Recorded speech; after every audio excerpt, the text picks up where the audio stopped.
Alright guys, today we have the Lions versus the Falcons. We're going to be taking a Lions player prop and Danny Amendola.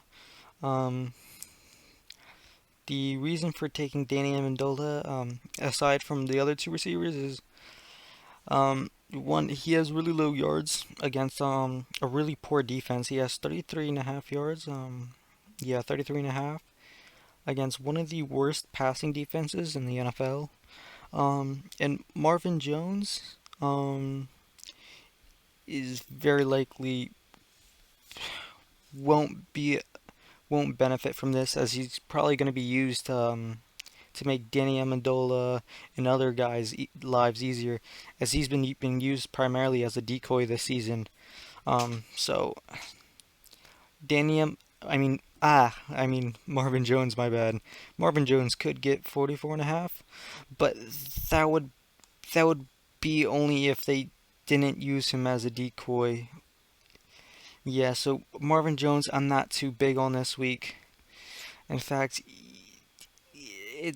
yeah, I wouldn't play this one. I mean, if I had to play this one, in fact, I'd actually play the under on this one.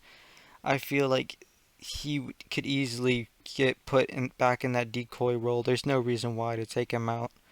Um, I mean, yeah, yeah, Danny Amendola should have a solid game. It's against the Falcons after all, so there's no reason um, why this should make his life any harder. Kenny Galladay, 80 yards. His line actually rose from 72 and a half when I was first looking at it. Kenny Galladay very likely will have a good game. Um,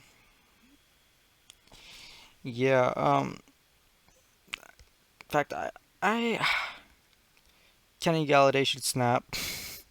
He should snap. I don't know if he gets 80 yards in this one, if he gets the over on this one, but he snaps. I would say yes, he gets the over. Um, but I feel there's more value in the Danny Amendola because of the Marvin Jones decoy strategy that they have been employing. Um, yeah, so wait. Okay, I got really confused with this um over 2.5 one. Oh, that brings up a good point too. He's only had two catches in his last game, but even in those games where he had two catches, he still had a 50-yard game and another 30-yard game. So he probably gets three in this one, just because of how bad the Falcons have been. But even with limited catches, he can still get the yardage with no problem. And within the last 2 weeks, he's been able to do it. So yeah, Danny Amendola over 33.5 receiving yards.